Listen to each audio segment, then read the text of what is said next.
What's up, baby? Welcome back. 3 Up, 3 Down. Sports Talk Radio back on the air. It is about time. It has been way too long. Hello, ladies and gentlemen. I'm Sean Pellerin alongside Mike Iacono and Miles Boyer.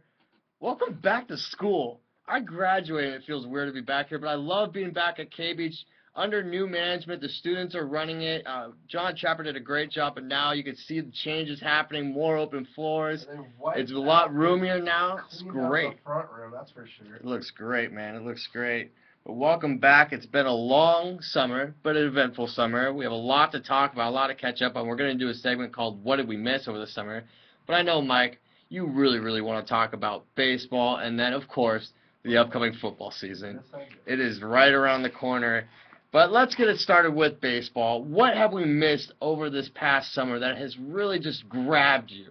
Well, for one, the Dodgers stole half the Boston Red Sox payroll. 2, the Cincinnati Reds are the best team in baseball. Mike Trout has been on fire this year. Definitely will win Rookie of the Year. Will win the Golden Glove. Very well could win the AL MVP. Angels haven't been. The rest of the team hasn't been doing so well. They're still in the fight for the wild card, but it's not looking promising. And then, what else we missed? Anything to add to that? Well, I know Bartolo Colon ate all the steroids for the rest of the league, so there won't be any more steroids. But Milky, what do you think about winning the home run derby or MVP of the All-Star game? Thank you. But just to touch on what the biggest story, of course, has been in baseball lately here in Southern California has been the Los Angeles Dodgers acquiring Adrian Gonzalez as well as Carl Crawford and Josh Beckett. And Nick Punto, Saddleback College, represent. Can't forget about my boy. Hit a home run at the alumni game. As a Dodger fan, it's so exciting to see them get a guy like that at first base. And James Loney, who's our everyday first baseman, was for the past 5 years. Since he got his career high of 90 RBIs in 2009, it's gone down every single year for his production at first base. And Adrian Gonzalez already has 90 RBIs this season. It's a huge upgrade.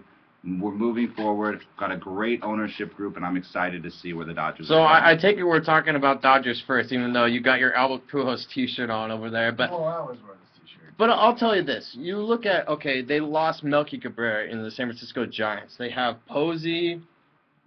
Who else, really, to back him up offensively? Hunter Pence, who, yes, he has been down this year, but he is a very capable bat if he ever catches fire. Okay, but the Dodgers are now the Yankees of the West Coast, if not the Angels as well. Yeah. But I'll tell you this. I was at that game when Adrian Gonzalez came to the Dodgers, that first game. When he went out for warm-ups to stretch about 45 minutes before the game started, standing ovation by the 13,000 fans who were there. Came out to do some other warm-ups about 20 minutes before the game, 25,000 people on their feet cheering. When he came up to that first at-bat, whoever was there, that 35,000 ever, place was rocking. And I'll tell you what, that bomb that he hit got the crowd just jumping. Let's face it, he is the best Mexican baseball player in the league right now. There's a lot of Hispanic players, but, you look at specific Mexican players, he's the best one. A lot of the Dodger fans in Southern California, a lot of them from Mexican origin. Huge upgrade for the Dodgers, not just on the field, but off of it as well. Well, you have to remember Fernando Mania in the late 80s, early 90s really got that going. And, I don't think Adrian Gonzalez will be that same figure that he was, but it's a new generation of, Latino Mexican fans who are just going to ride this guy. And it is fun to watch. When you're talking about fans, let's not forget, a year and a half ago, where this team was, they're going through a divorce, they don't have any money, they're going through bankruptcy. Now they just acquired $262 million in contracts. It's a lot of dough. But when you're a team like the Dodgers, you got all this money from the ownership. Plus, let's not forget, they're most likely going to sign a $1 billion TV deal at the end of the season. So money is not going to be an issue at LA. Yeah, but I'll tell you what, when that trade went down, I was working the next day at the stadium, and I walked in, and I walk up to Eric Braverman, who's one of the guys that I work for, and I'm just like, so how's the last 24 hours been? And he goes, no one's slept yet. Sure. I mean, the finance department is kind of scratching their heads right now because they're trying to figure out what to do. Yeah, the ownership has a lot of money, but I mean, their payroll is as much as the Yankees now. It's unbelievable. And I'm questioning now, even though I make $8 an hour, if I'm going to get paid, because they have to pay these guys, you know? It's a big question mark. But still, the thing is, okay, they bring in these guys, they lose 3 straight. What happened? Against the Rockies and the Marlins. Beckett's first start. They 10-0. lose 10-0. And they're down 3 games right now to the Giants. The Giants are still playing Houston. They got swept at home right before the trade. They're going to go down 3.5 to San Francisco. Starting September 7th, here's the Dodgers schedule. 3 at San Fran. They get 2 easy ones in Arizona. And then they got a gauntlet of 4 against St. Louis at home. Then they go to Washington for 3 against the Nationals.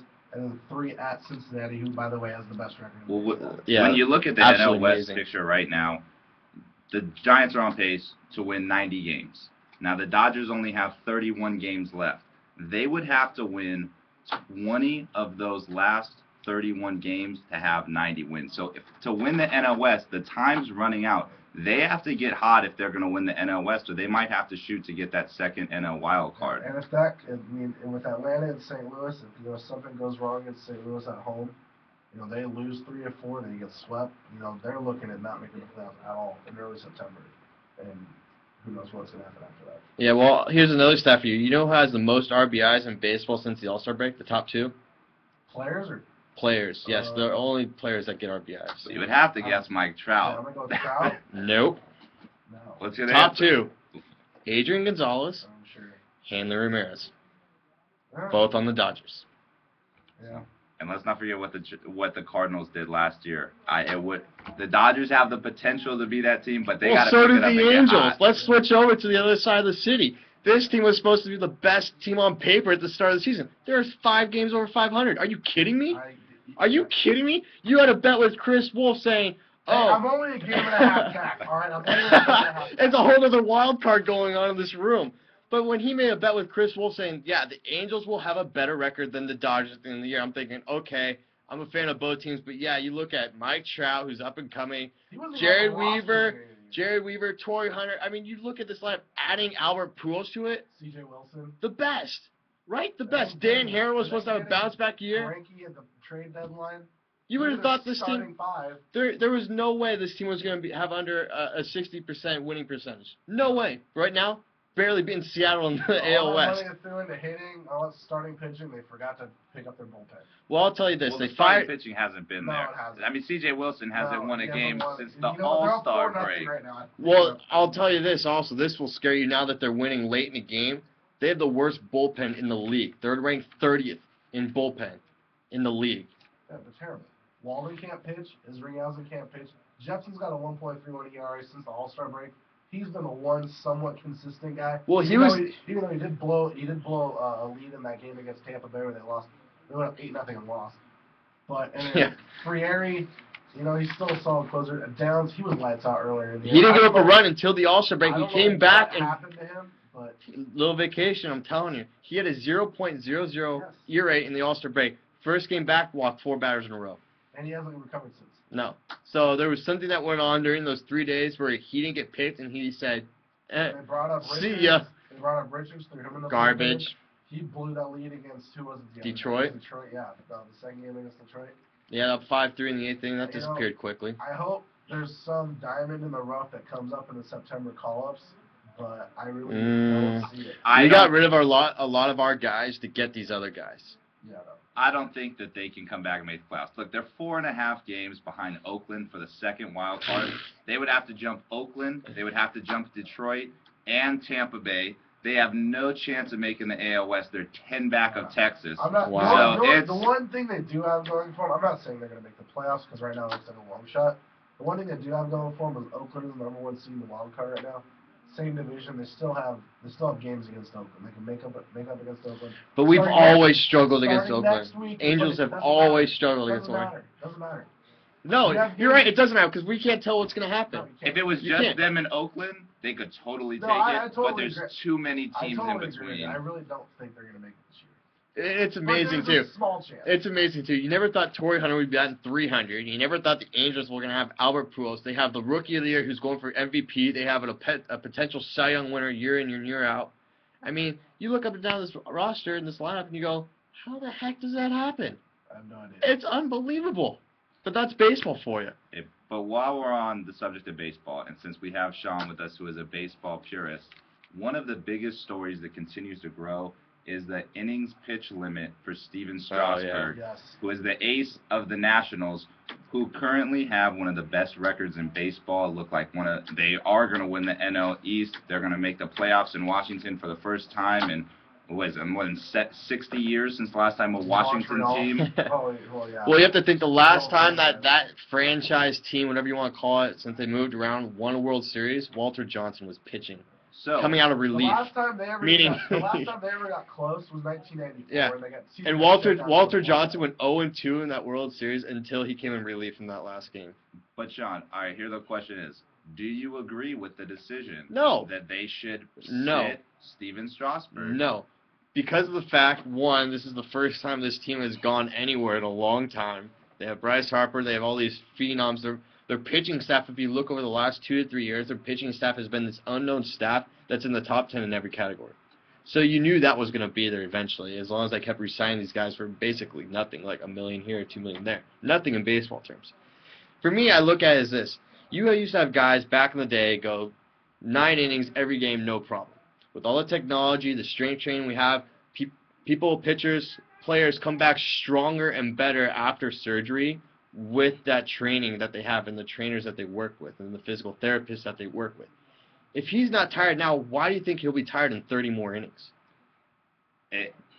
It's one of those hard things. Here's the thing. When you come back from rehab, what do? You pitch 4 innings, 5 innings. Let him start, go 5 innings, then pull him.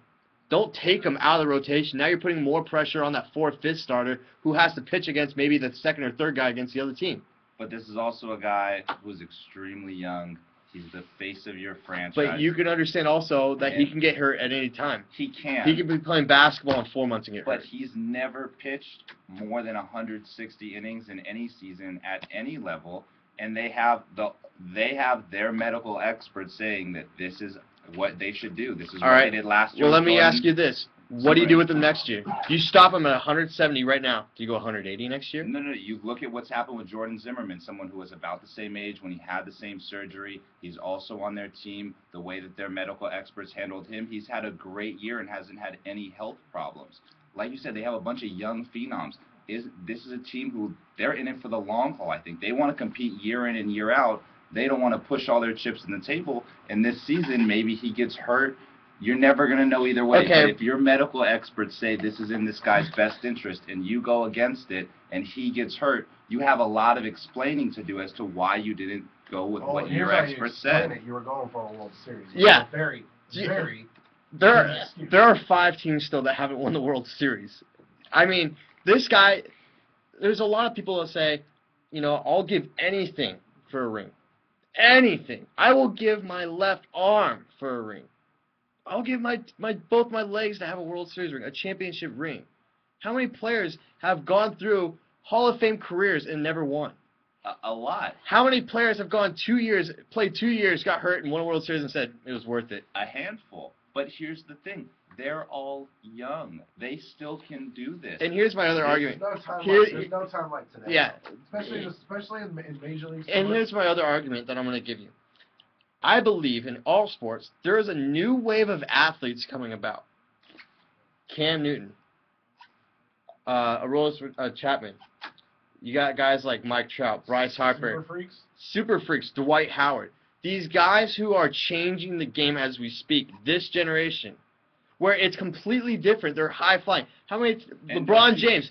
Who else has been 6'8" in the history of basketball that can dribble like a point guard, faster than any point guard, and can dunk and jump like a center? No one. But we have freak athletes. We do. Not many guys in the history of baseball have thrown 100 miles an hour with a 96-mile-an-hour curveball. It doesn't happen. Most of the best athletes in the world play in the professional sports league in America, in the different sports leagues in North America. There's no denying that. But this guy, like you said, people used to go out and pitch 9 innings, and they used to do it all the time. They don't do it anymore because they throw harder than they ever have. Now, there's more injuries with pitchers now than there ever were back then. Part of that's because they throw hard. Steven Strasburg's a hard-throwing pitcher who he's got gas. He can throw it. But I mean, you're gonna push yourself to be able to do more. That's just how it is. But you got Anthony Davis. I mean, you can go on and on about these guys who are just coming. Usain Bolt. Like you're setting records. But I'm not just saying that though. I'm just saying the type of athlete that's up and coming now that are like between 20 and 25 years old are ridiculous in their talent level. They are. This guy, Strasburg's been healthy all year. What makes you think 30 more innings? You're saying what? Roughly 200 pitches? Night? It happens every pitcher.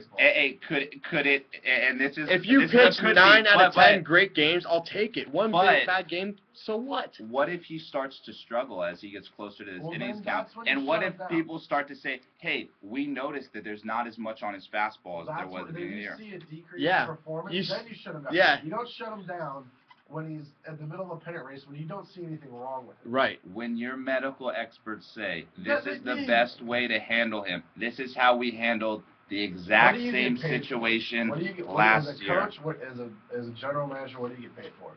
To compete and to win. To win. What if this works out and they win multiple times over the next few years? You can't. You can never. Yeah. You have to do. It's always, what are you doing for me right now? That's how it is. As crazy as a business as professional sports is, because yes, it is a business. You never know what's going to happen 2 years from now. Look at the Boston Red Sox, where they were a year ago. They signed Adrian Gonzalez. They signed Adrian Gonzalez to a 10-year extension.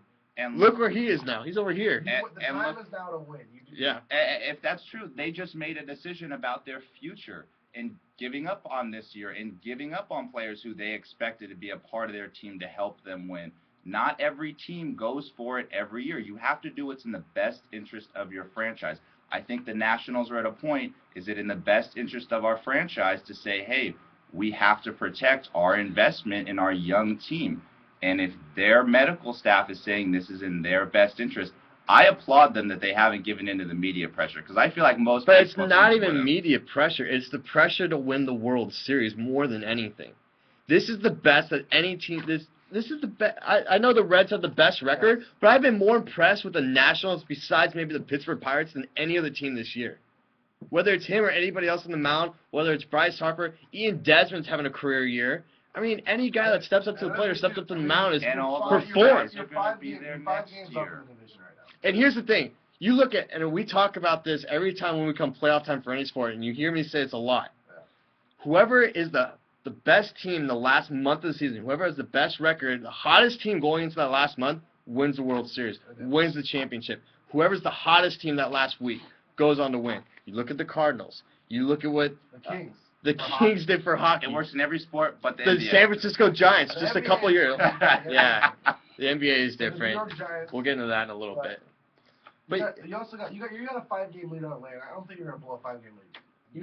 But you don't want it to minimize. You don't want it to shrink. So he misses a couple starts.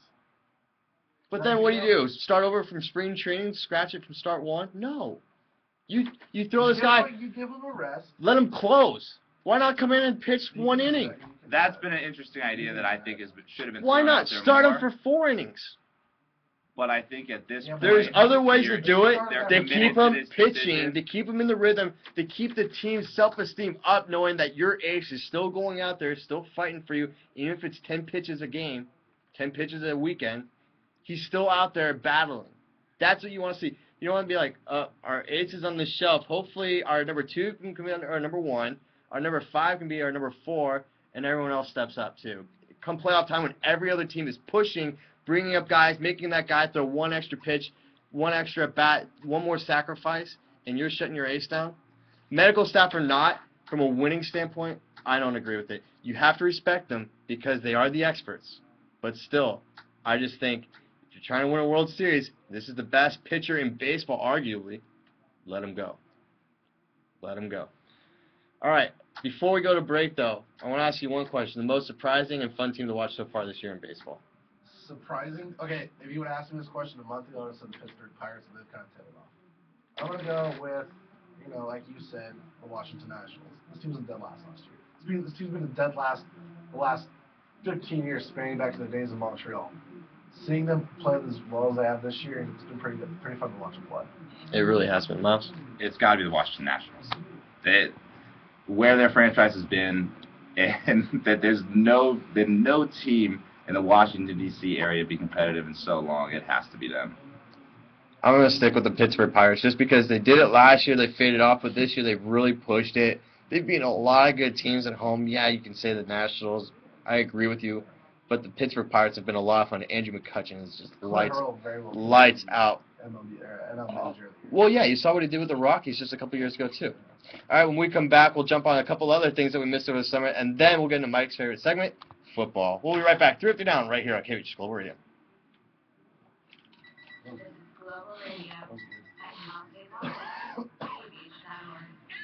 Since you hate them so much, can we just talk about who we think is going to win the Super Bowl so I can make you really mad? Oh my God, no. You already know who I'm picking. Yeah, I know exactly. Who? Tim Tebow? Oh, I'm a Freaking homer. Niners. Niners. Barf. You do have the best coach in football, in my opinion. No, they have nowhere near the greatest quarterback. No. But they have defense. They have Yeah, playmakers. but think about the last. They have a coach. Is Mike still? Well, think about the last 2 winners. No. Eli Manning, elite quarterback. Whether you want to argue with me, No, he is. After this year, Aaron he is. Rodgers. Yep. Who won before Drew that? Brees. Drew Brees. The year before that was Ben. Ben Roethlisberger. I would not call him elite. Yeah, I would call I'd him call elite. him like the right below elite. I would call him plays for the right team every year. Kind of like Alex Smith. You're such a homer. In his defense, though, he gets hit a lot. I don't think he's elite, but he's on the second tier, top of the second tier. All right. And then Eli and Peyton.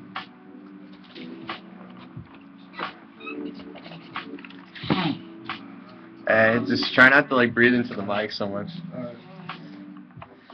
Are you on mic 3 or 4? 4?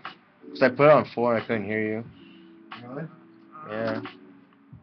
So I wasn't getting through.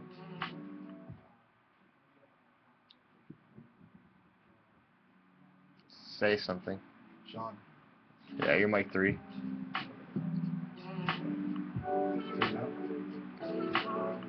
Sean. Wait, someone the whole segment, nobody heard what I said.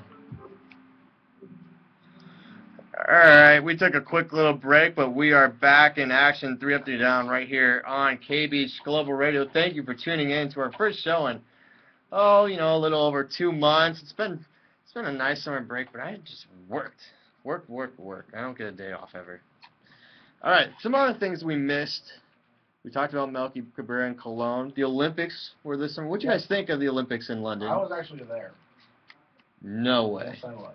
I don't believe you. No, I was. I was there. They don't sell Coors Light in London. Quiet.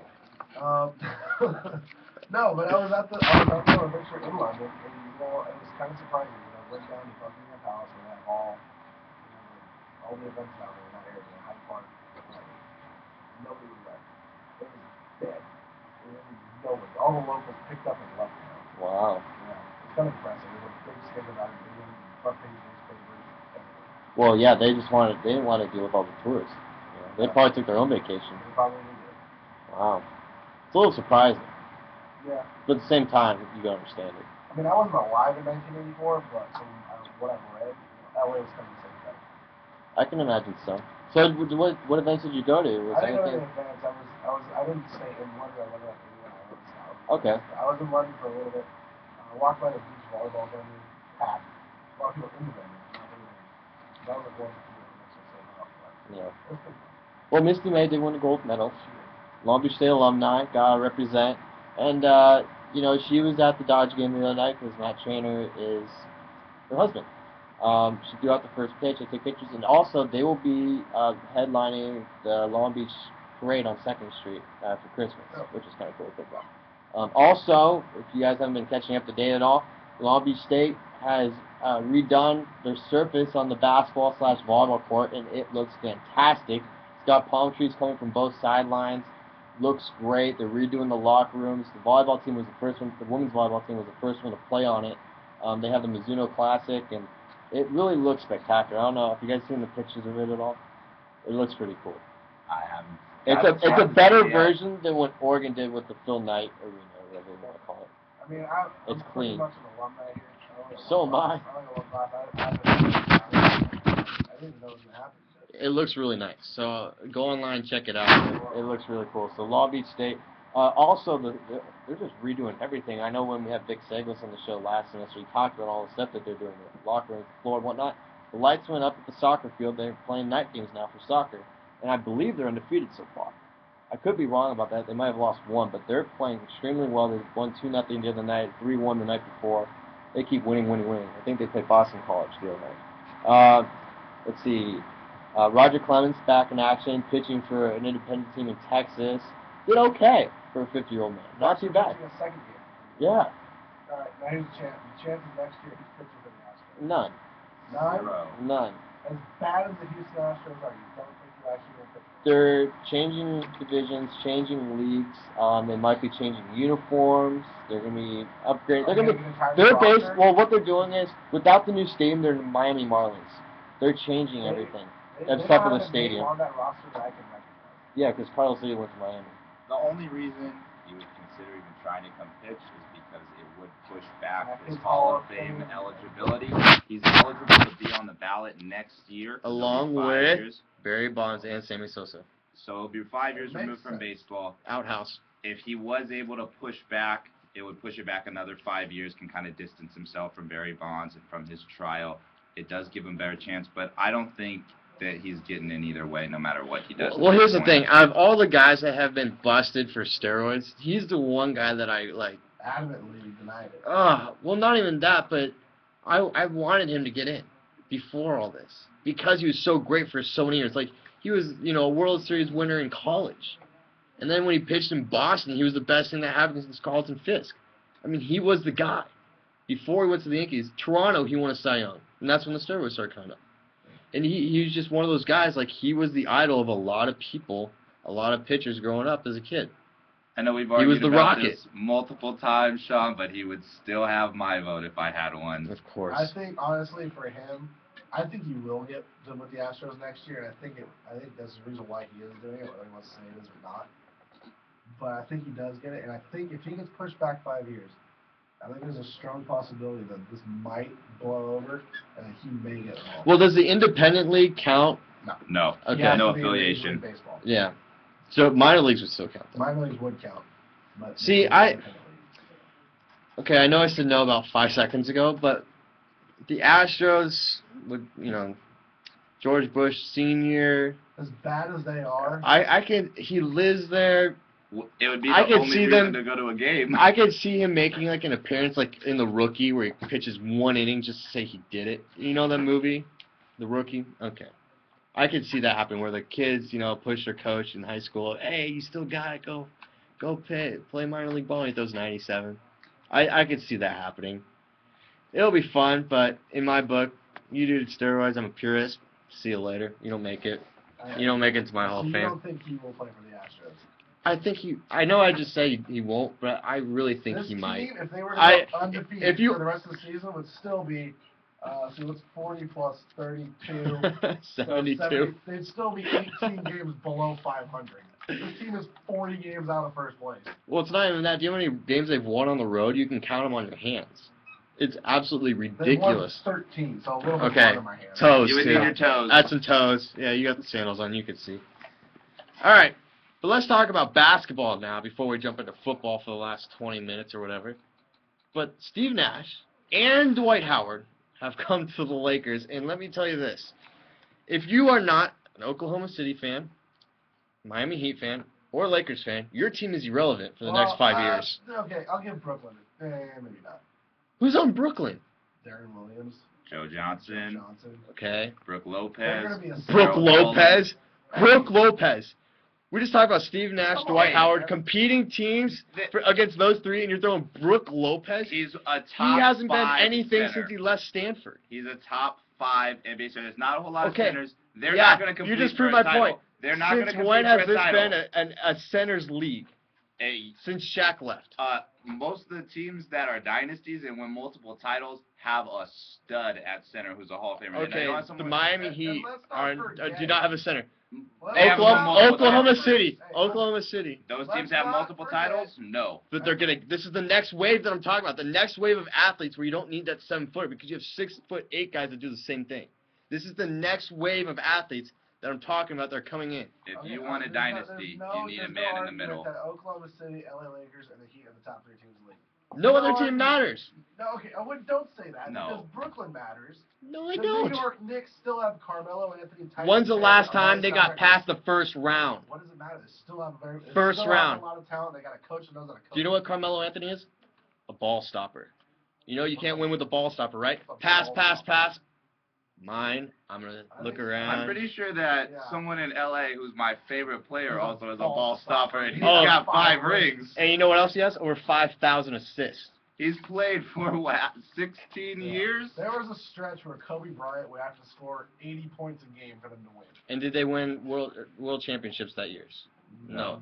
There are a lot of teams that are on the rise that have things to be excited about. You're correct. There's only 3 teams that have any chance to win the NBA That's why title. basketball is so different than any other sport. Another thing, too. Who's won the Eastern Conference regular season title the last 2 years? I don't even know. The Chicago Bulls. And they have no Okay, chance. and then Derrick Rose gets hurt and they're out. Because you know why? They don't have a center. You're right. You don't like Philadelphia No, either? because he's the only guy on their team that can produce offense. Boozer is nothing. He drinks booze probably in the freaking locker room. He doesn't do crap. What about Akeem Noah? What about Philadelphia with Andrew Bynum back? They're a team on the Garbage. rise. You know why? Because Bynum's going to go out till 4 in the morning, Somebody is try and hating. pick up chicks. No, Somebody has just got a... Bynum is nothing without LA. I guarantee Bynum you, is nothing without LA. Andrew Bynum has never been the #1 option on any team. He's the 2nd best center in the NBA. Guarantee he averages 20 and 10 next year, makes 2nd team All NBA. Great. Doesn't mean crap. How does that not mean crap? Because He's second 10 of his Hey, rebounds, that's are why- a game are going to be when no one's around him because they jump up and there's 2 guys on each side of the basket. I know how the NBA works. Stats are padded in different ways. Hey, trust me, they're a team that's on the rise. They have a great coach in Doug Collins. I'll give They you still that. have Drew Doug Holiday. Collins is a good They're coach. an up-and-coming team.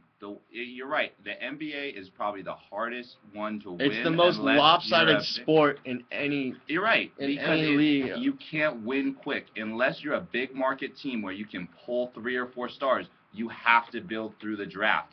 That's why you don't see a lot of small market teams. There's really only 2 that compete. They're the only one that... San Antonio and Oklahoma City. And think, most of the people that work in Oklahoma City's front office came from San Antonio. What does San Antonio do well? They draft well in the late rounds. They get guys who they leave overseas. They let them develop until they can contribute. Ginobili, Duncan, Parker, all from outside the U.S. Let's discuss the Dwight trade and look at it from, what Orlando got. They got a bunch of guys that are going to make them really bad and have a lot of flexibility so they can get, They're going to get that first draft. and that's what they want, because the way to build if you're a small market team is you have to pile up draft picks like Oklahoma City did. Well, even look at New Orleans Look though. at about to say it, New Orleans. Look at what they Anthony Davis. They have And Trevor Austin. Ariza.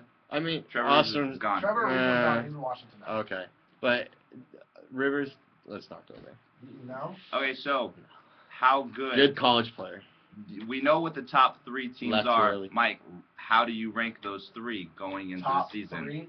All right, well, you can't make a team #1 when they haven't played with each other. So I'm not going to put the Lakers #1. I hate saying this, but they're the defending champs. I got to go Heat #1. Yeah, you have to. Unfortunately. 2, But okay, go ahead. 2, I'm going to put the Lakers at 2 just because of the star power they got. hmm And then 3, I'm going to put Oklahoma City at 3. I agree with Mike completely. The only thing is, after the first game of the season starts, I'll put Lakers at #1. Just right now, the Heat are defending champs. When the first game starts, and you have Steve Nash, one of the best point guards of all time, Dwight Howard is probably going to go down as, one of the best centers of all time just because of athleticism. Kobe, one of the best players of all time. And then you got, Metta World Peace? No. I put the Lakers 1, without a doubt. And we're forgetting about Pau Gasol, who's soft, but now he's got a center to work with who's athletic and not slow like Bynum. Hey, think about this, though. Remember a little over a year ago, the Lakers won 16 out of 17 games before the playoffs. Now, I know that year they crumbled. They got swept by Dallas. What was the big reason they were so good? Andrew Bynum played defense, and he blocked shots. You have the best defensive center in the middle to go with one of the best passing point guards with probably one of, if not the most clutch players in the game. Pau Gasol is extremely underrated because he gets beat up in the media. They brought on a lot of key acquisitions. I agree, because he's going to have a lot of help with Howard. Okay. And think about these acquisitions. They got Antoine Jameson to come off the bench. He can't play defense. But he can sit there and shoot, and his highest field goal percentage was the one season he played with Steve Nash. He shot 54%, and he's already said he's so excited to play with Steve Nash because he just has to stand there, and Steve Nash will find him in an open spot to be successful. And that's how it's going to work. Lakers aren't going to play defense. Okay, you got Dwight Howard in the middle, but other than that, no. Metta World Peace is still an elite defender. He's getting old. Doesn't matter. But I'm saying, listen to my argument, though. They're going to have to outscore teams in the half court because they can't run with the Oklahoma City. They can't run with the Miami Heat, the other two top teams we mentioned. But if they outscore teams in the half court and don't turn the ball over, they're unbeatable, in my opinion. I think they're going to surprise everyone with how well they'll be at defense. They're just slow and old, going up against those teams that are young and fast. Okay. Steve Nash is a step slower than he used to be. Kobe, I'm not going to say anything bad about because he'll probably listen in and, train harder than he is. That guy trains hard just as much as anyone in the league. Look at, you know what team they're defensively? They have one of the best defensive coach, Mike Brown, who was an assistant in San Antonio. Let's remember, San Antonio used to have two big guys in the middle, and Tim Duncan and David Robinson, that carried their defense. Now, Powell, he's not a huge shot blocker, but he is a good defender for his size. He's a much better defender than people give him credit for. Metta World Peace, the best part of his game is defense. Jody Meeks, he's really going to be an X factor now. He's a kid that's used to be at Kentucky, played for the 76ers. If he can come in and be that athletic guard, he's never going to be able to cover them, but just to check those quicker point guards, that's really going to allow them. I think they're going to be the best team in the league. Well, I agree with you that Mike Brown is a defensive guy, and that's going to help. But you have to look, it's a long season. Last year was short because of the lockout, but it's a long season. You are in L.A., you are at Staples Center, you are the team, it's purple and gold, you're in Hollywood. You have stars on your team. You're going to have those dramatic moments where they just tune out the coach and do what they want to do. It's going to happen. They're going to tune each other out. It's going to happen. The glue to the puzzle is going to be Steve Nash. Because what do you do when him and Dwight Howard run a pick and roll? Who do you guard? Exactly. You got Kobe on the wing. Metta can spot up. I hate when he dribbles and shoot, but he can spot up. Powell can shoot the 15-footer. When they run the pick and roll, they're unstoppable. As long as Steve Nash can keep everyone's heads level, as a point guard should, because he's experienced, they'll be fine. But they will have those lapses. It's going to happen. And to go with what it's you a long said, season. Think about their rotation, though. They got a lot of depth now at their bench, and they can also put you in a position where they'll bring in Dwight, or they'll have Dwight and Steve Nash out there to play a two-man game, pick and roll. They'll probably be the best pick and roll combo in the league. And then they could put those two on the bench and bring in Kobe and Powell, who have won 2 titles together and been to 3 finals, and you have a handful of shooters that you can put around both of those dynamic duos, and then you can end the game with the 4 of them on the court. They are going to be so versatile, and in the NBA, the teams who are the most versatile, who can create those matchup problems, are teams that no one can beat in the playoffs.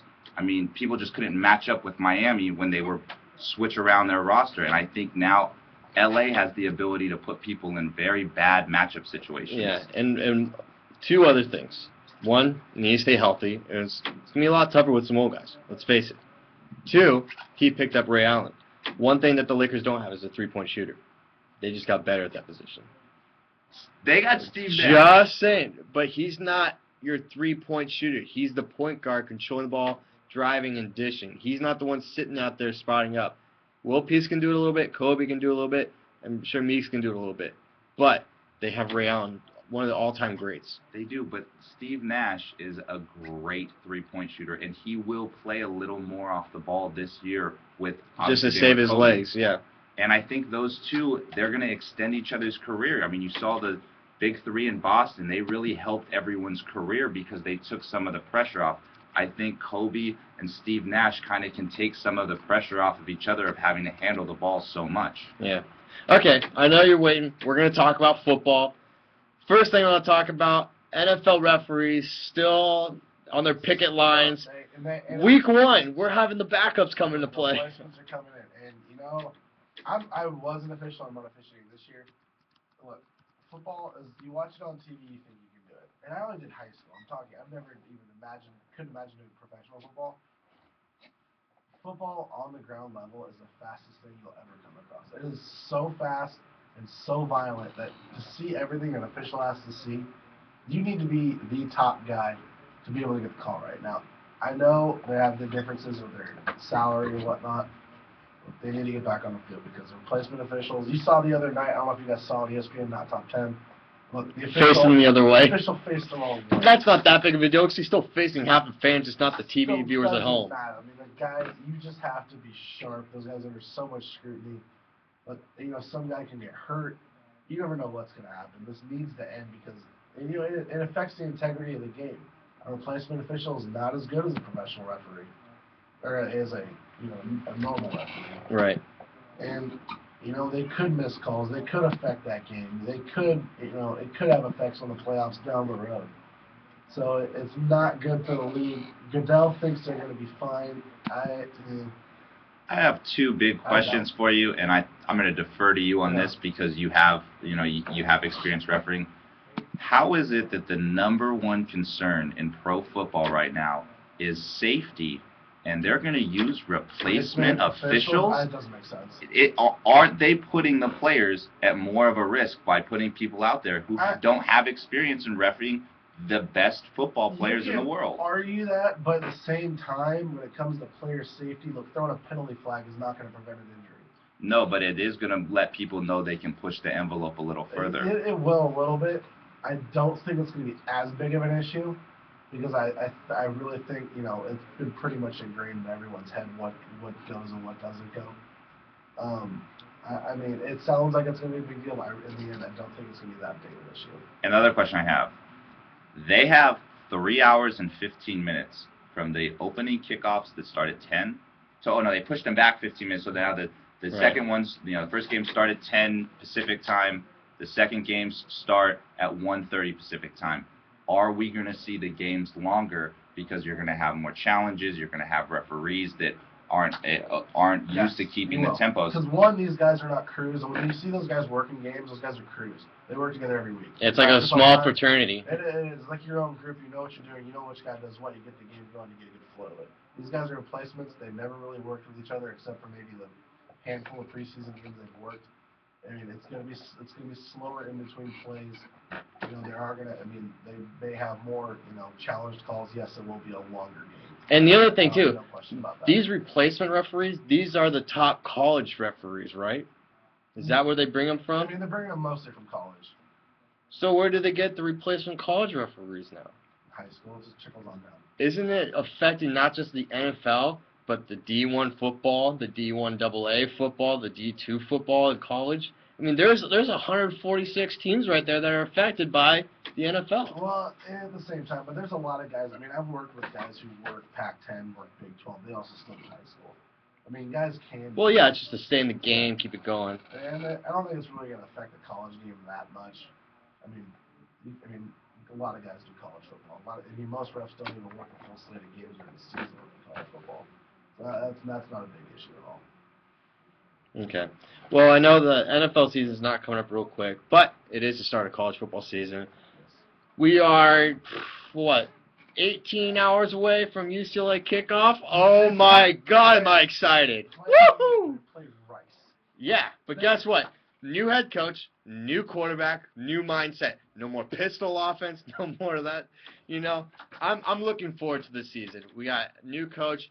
Arizona's got a new coach. Washington State's got a new coach. Arizona State has a new coach. Well, yeah, because we took all their other coaches too. But, I mean, with UCLA, I'm excited. No more pistol. No more Prince at quarterback. We have Brett Hundley, who looks like another Cam Newton in the making, up and coming. It's an exciting time. Had a relevant quarterback, and how many quarterbacks during that span had the potential of becoming great? Well, Ben Olsen was supposed to be that next one. He didn't look like anything special. Corey Paz, 2004. Who? Corey Paz. Who's that? Pac-10 champs. 1990 what? No. You want to go back to Troy Aikman? We can. I mean, my all-time favorite. But, I mean, we'll see what happens. I'm excited. This is it's a new... It's kind of like, you're opening the flower for the first time and just boom, it's wide open because we've had a couple of coaches who are UCLA alumni who were supposed to bring back that tradition, that Bruin blood. Didn't really work out. We were 500 almost every year. You look at this year, you look at the schedule, play a lot of good teams at home like Nebraska the second week, which I'm stoked about. And you got USC at home later on this year. But you have to be excited. I mean, you're looking at a possible 9-3 season for the first time in a long time. I think 9-3 is a stretch. I mean, they went 5-7 last year. I think if they improve 3 games, they can go 8-4. It's very possible. It's very possible. I think 9's kind of a stretch. And having USC home, everyone's like, 50-0. I don't care about the score. We had a pistol offense that didn't work with a quarterback who couldn't throw. It could have been 85-0 for all I cared. Matt Barkley is the best quarterback in the nation. Without a doubt. Without a doubt. The fact that he came back, I applaud him. Because you see guys like Leonard leave a year early. You see guys like Sanchez leave a year early. Leonard did not leave a year early.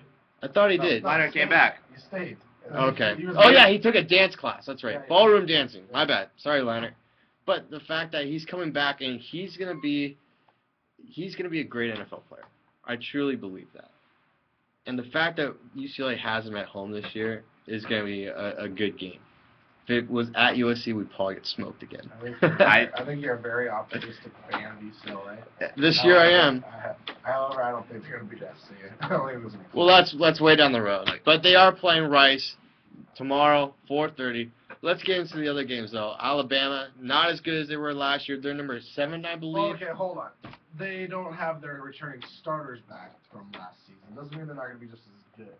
Alabama, if you remember those Florida teams, the old SC teams, they recruit like no other. Well, yeah, nonstop. They ship in new talent year after year. Trust me, they are going to be. How about Urban Meyer getting like an hour segment every night on SportsCenter? Yeah. Is that worse than Tim Tebow? I don't know. No, not at all. Well, they're kind of connected, aren't they?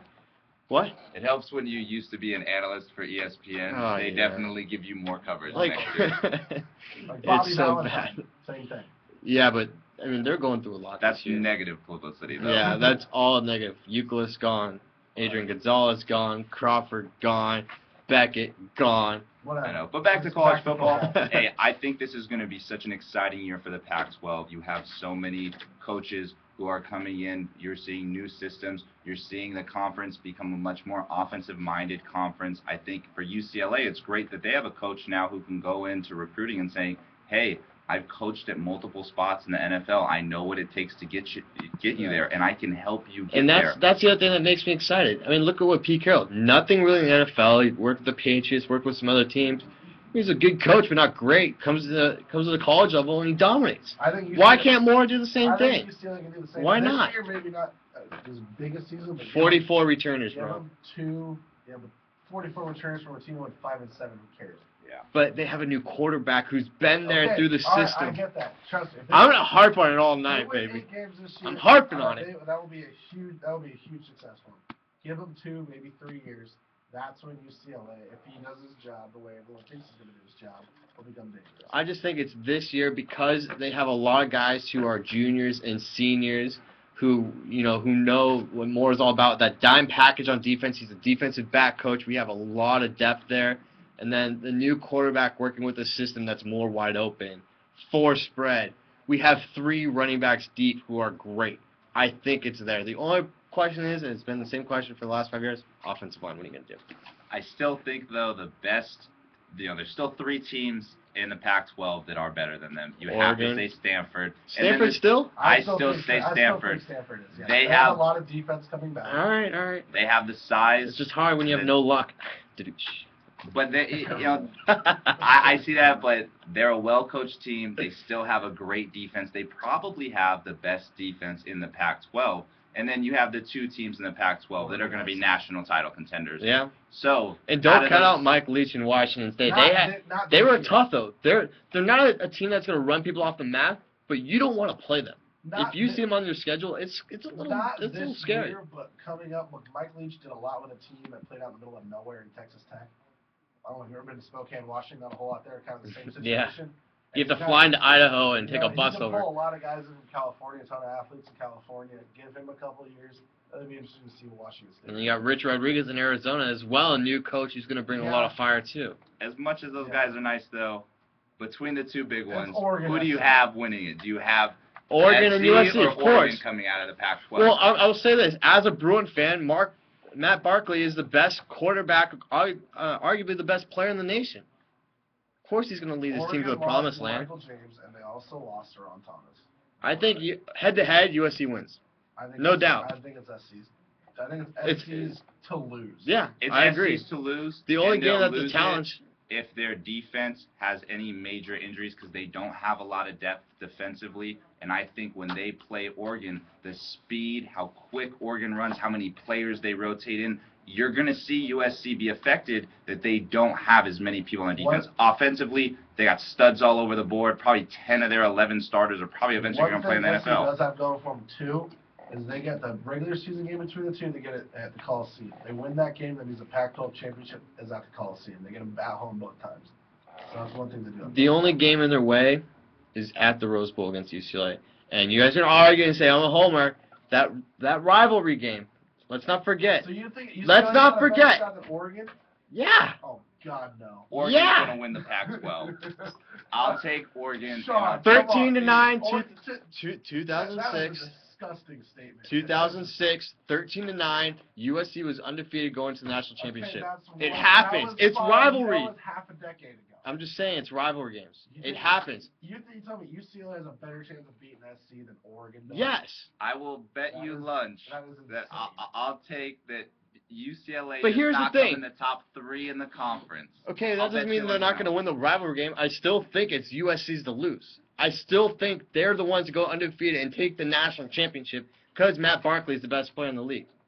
I'm not doubting that at all. I'm saying the one. I'm just gonna go ahead and No, say Notre Dame I'm not. is gonna be Yeah, good luck with that. Hey, we got half your guys, better than you do. half your guys are criminals now. Look out in South Bend. Holy smokes! You know what? Criminals. Don't hate on my Irish. Suspension for partying too much. Criminal.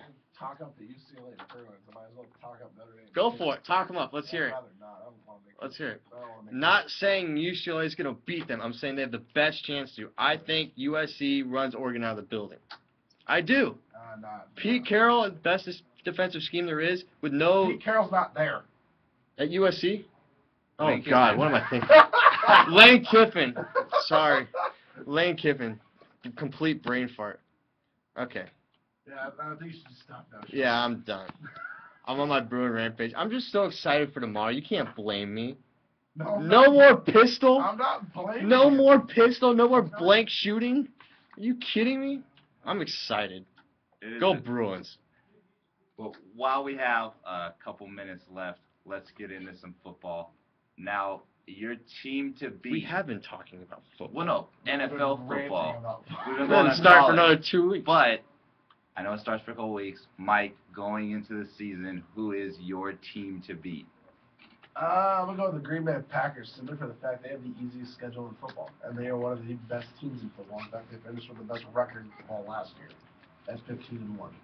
And this year they have the easiest schedule. So right now, I like Green Bay. Go ahead. No, you go ahead. I know. Look at this. We He's all got know the I'm stats. taking- He's got the Is that stats. Of course I'm Yeah, taking excuse me, the I'm gonna- San I'm gonna Francisco shut off and 49ers. not listen to this at all. The San Francisco All right, go ahead. 49ers, Go ahead, who, talk. with their coaching staff, Okay. did not get a full training camp for the lockout shortened season, still managed to lead the NFC in total yards, Okay. lead the whole NFL, or in defensive total yards. They led them in defensive rushing yards allowed, the entire NFL. They gave up 2 more points than the Steelers to be the second best defense as far as points go per game. They had the best turnover differential in the whole league. The worst part of their team was their wide receivers. That's the number one thing they addressed in the With offseason. Randy Moss. Mario Manningham, who caught the biggest catch in the Super Bowl He last was the year. third receiver on that team last He year. caught the biggest He was catch the in the third receiver Super on the Bowl. Giants last year. He's They a got- big help, though. He's a huge help. When you have- And okay. as much as I know Alex Smith is not a Garbage. great quarterback, he threw the fewest interceptions last year. If Because he they don't can- pass.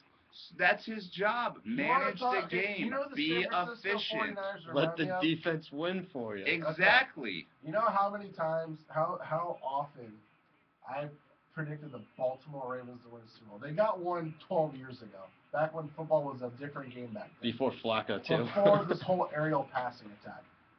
This, from like 05, 06, or whatever up until now, I've always been a big fan of the Ravens. They've never been able to get it done. They're fun to watch. They're fun to watch. They've always done one of the best defenses. The same goes with San Francisco. They've always relied heavily on defense and average quarterback play.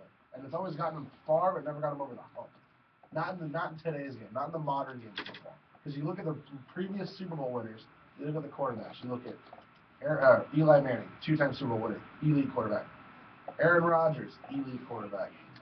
Tom Brady, elite quarterback. Ben Roethlisberger, not maybe elite, but top of the second tier. And then who am I forgetting?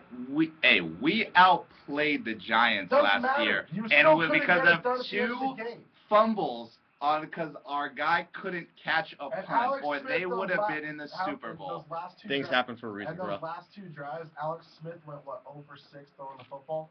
All right, are you guys gonna ask me my team before we have to cut out here in 4 minutes? You're gonna pick UCLA anyway. So. For the NFL, I haven't even picked them for the Pac-12.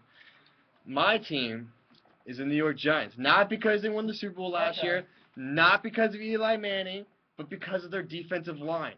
If you can get to that pass rusher before he can take 5 steps back, you're gonna win. That's all. As soon as they all became healthy, that's when they started winning last year.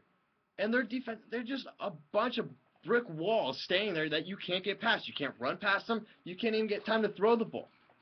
I think if you have a decent passer, which they do, Eli Manning, now elite. He's elite passer. Elite. He's elite passer. Can't spell elite without Eli. You have weapons, and then you have the best defensive line in the nation. I think the Giants are the best team in football. I think they have the best defensive line.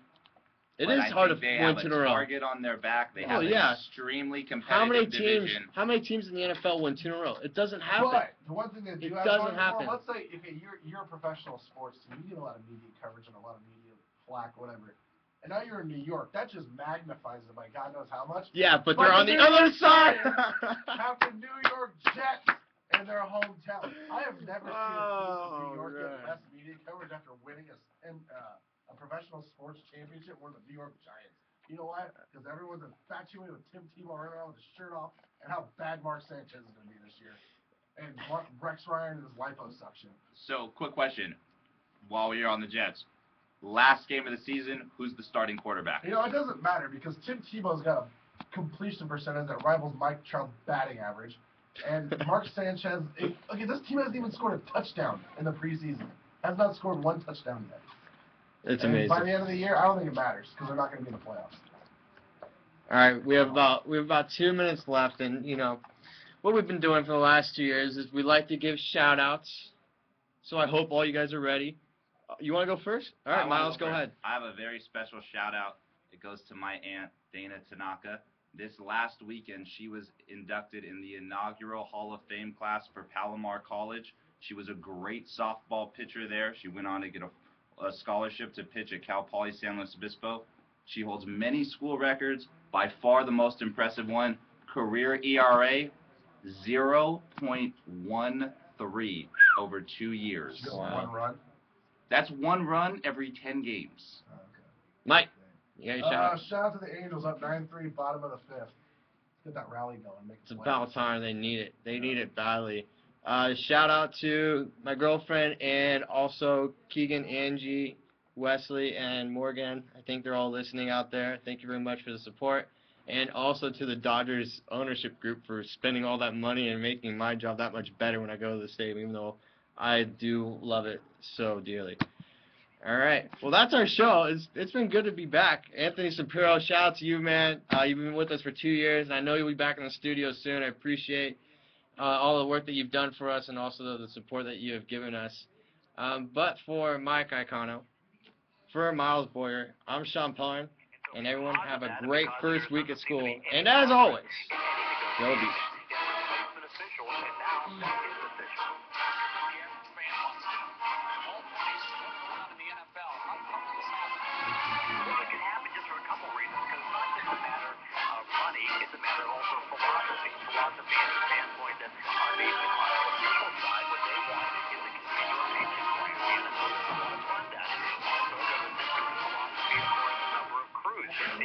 was to increase the number of Yeah, crews that's to 21, but that comes at the expense of the current officials because now they're going to be officiating less games.